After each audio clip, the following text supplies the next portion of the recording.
আমাদের অনেকেরই এই ধারণা হয়ে থাকে যে ফ্যাটি লিভার মূলত ফ্যাট জাতীয় খাবার বেশি খাওয়ার কারণে হয়, কিন্তু আসলে কি সেটা? ফ্যাটি লিভার হলে নানা রকম সমস্যা দেখা যায়, খাওয়া দাওয়া বন্ধ করতে হয়, কিন্তু কোন কোন স্টেজে এটা ঠিক করা যেতে পারে, কোন কোন স্টেজে ঘরোয়া পদ্ধতিতে এটা রিভার্স করা যায়, সেগুলো আজকে আমরা জেনে নেব। ফ্যাটি লিভারের কারণ কি, কি কি সিমটমস আছে, কোন কোন ক্ষেত্রে এগুলোকে রিভার্স করা যায়, কিন্তু কোন কোন ক্ষেত্রে ডাক্তার দেখানো বাধ্যতামূলক, সমস্ত কিছু আজকে আমরা এই ভিডিওতে জেনে নেব। নমস্কার বন্ধুরা, বেঙ্গল লাইভের চ্যানেলে তোমাদের সকলকে অনেক অনেক স্বাগত। আমি Prantik Guha, Xavier state Ayurvedic medical college and হসপিটালে ফাইনাল ইয়ার ছাত্র।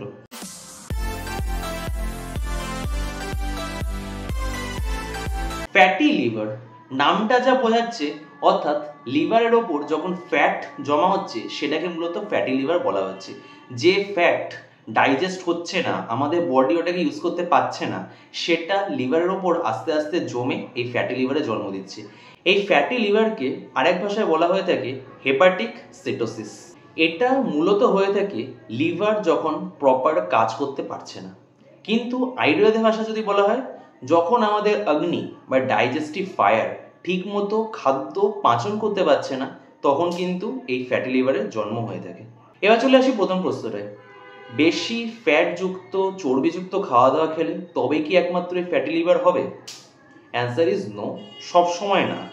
যদিও বেশি চর্বিযুক্ত খাওয়া দাওয়া, high cholesterol, obesity, high blood pressure, হার্টের সমস্যা, ডায়াবেটিস, এগুলো কিন্তু ফ্যাটি লিভারের কারণ হতে পারে, কিন্তু সবসময় এটা নেসেসারি নয় যে যারা শুধুমাত্র এই চর্বিযুক্ত খাবার বা যারা মোটা বা যারা ডায়াবেটিস আছে শুধুমাত্র তাদেরই এই ফ্যাটি লিভার হবে।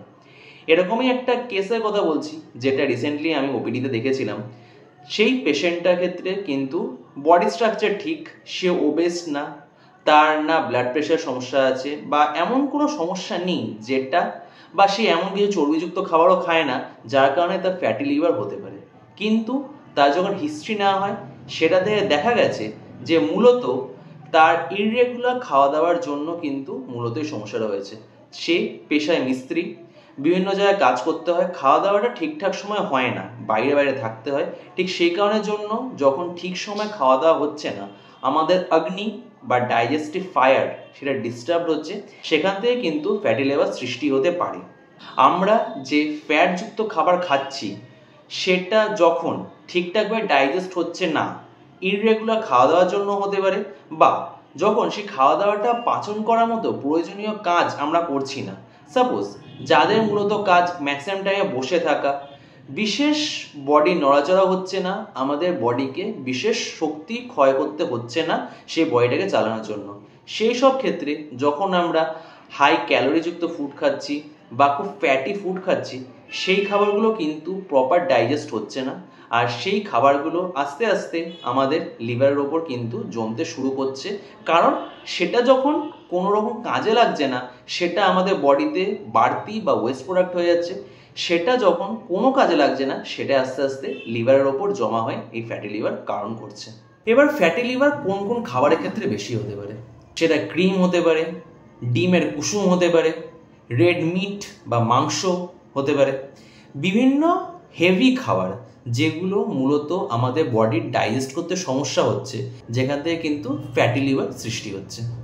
সো ইররেগুলার বা অনিয়মিত সময়ে খাওয়া দাওয়া করা, খাবার দাওয়া স্কিপ করা, অনেক সময় আমরা কাজের স্ট্রেসে বা বিভিন্ন কারণে আমাদের মিল বা খাবারটাকে স্কিপ করে দিই, সেটাও কিন্তু একটা ফ্যাটি লিভারের কারণ হতে পারে।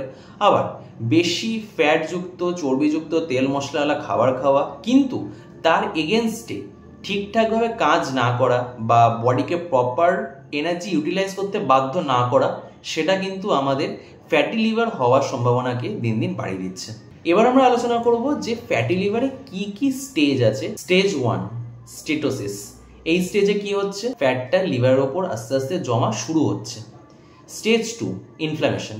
এই স্টেজে শুধুমাত্র ফ্যাটটা জমছেই না, লিভারের সেলসগুলোকে আস্তে আস্তে ক্ষয় করতে শুরু করছে। এই দুটো স্টেজে যদি ঠিক না করা হয়, সেটা আস্তে আস্তে নিয়ে যাচ্ছে স্টেজ 3 অর্থাৎ ফাইব্রোসিসে। এই ফাইব্রোসিস স্টেজে যখন দীর্ঘদিন ধরে লিভার আস্তে আস্তে ক্ষয় হচ্ছে, সেটা আস্তে আস্তে শুধু লিভারের কোষগুলো না, লিভারের সাথে থাকা যে বিভিন্ন ব্লাড ভেসেলস, শিরা, ধমনী এগুলো থাকে, সেগুলোকেও আস্তে আস্তে ক্ষয় করতে শুরু করছে। এই স্টেজটা কিন্তু রেড ফ্ল্যাগ, এই স্টেজটা কিন্তু অলমোস্ট ডেঞ্জারাসের দিকে এগোচ্ছে। আর এই স্টেজগুলোতে মূলত আমাদের কিন্তু ডাক্তারের কাছে যাওয়া উচিত। ফোর্থ স্টেজ হচ্ছে লিভার কাইরোসিস, অর্থাৎ যে স্টেজে লিভার আস্তে আস্তে সংকুচিত হতে শুরু করছে, কারণ দীর্ঘদিন ধরে লিভারের যে বিভিন্ন কোষগুলো আছে সেগুলো ক্ষয় হয়েছে, বিভিন্ন ব্লাড ভেসেলস সেগুলো ক্ষয় হয়েছে, আর দীর্ঘদিন ধরে লিভারের কোনো রকম খেয়াল না রাখার কারণে ওটা কিন্তু আস্তে আস্তে খারাপের দিকে এগিয়ে ফোর্থ স্টেজে চলে গেছে। এবার কোশ্চেনটা হলো, প্রথম দুটো স্টেজে যদি আমরা এটাকে ঠিকও করতে পারি, প্রথম দুটো স্টেজ জেনে রিভার্সেবল, মানে ঘরে থেকে যদি বিভিন্ন খাওয়া দাওয়ার নিয়ন্ত্রণ করা যায়, অথবা বিভিন্ন ওষুধ খাওয়া হয়, বা বিভিন্ন লিভার যেগুলো প্রোটেক্ট করে, যেমন পেঁপে হোক বা থানকুনি পাতা হোক, এগুলো কমনলি আমরা শুনে থাকি, এগুলো যদি খাওয়া হয় সেগুলো অনেকাংশে ঠিক হতে পারে। কিন্তু আমরা বুঝবো কি করে যে লিভারে আস্তে আস্তে ক্ষতি হচ্ছে? এগুলোর বিশেষ কিছু সিমটম নেই, কিছু কিছু কেসে আমরা আইডিয়া করতে পারি। এগুলো মোটামুটি আন্দাজ করা যেতে পারে যে কেসগুলোতে মূলত পেটের আপার রাইট, আমি এখানে ছবিটা দেখাচ্ছি, ওই এরিয়াটাতে যখন হালকা ব্যথা হচ্ছে, গা ক্লান্ত ভাব লাগছে, এগুলো হতে পারে। তার সাথে একটা ইম্পর্ট্যান্ট ফিচার হলো ওয়েট লস। যদি পেটের এই জায়গাটাতে ব্যথা, সারাদিন ক্লান্ত ভাব, আর তার সাথে ওজন কমে যাচ্ছে, এরকম কিছু সিমটম দেখা যায়, তবে অবশ্যই কিন্তু ডাক্তারের কাছে গিয়ে এটা as early as possible treat করানো উচিত।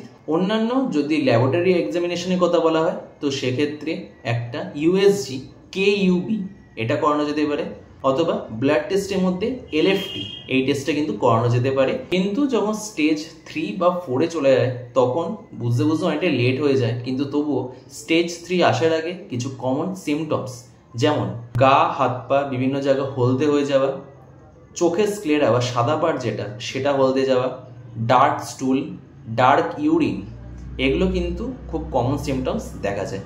লিভারের যদি হেলথ দেখা হয়, তাও এটা মোটামুটি প্রথম দুটো স্টেজ যদি কিছুটা বোঝা যেতে পারে, সেই স্টেজগুলোতে কিছু ঘরোয়া উপায়, যেমন দই, তার সাথে কারি পাতা, এগুলো কিন্তু খুব ভালো রেমেডি লিভারের জন্য।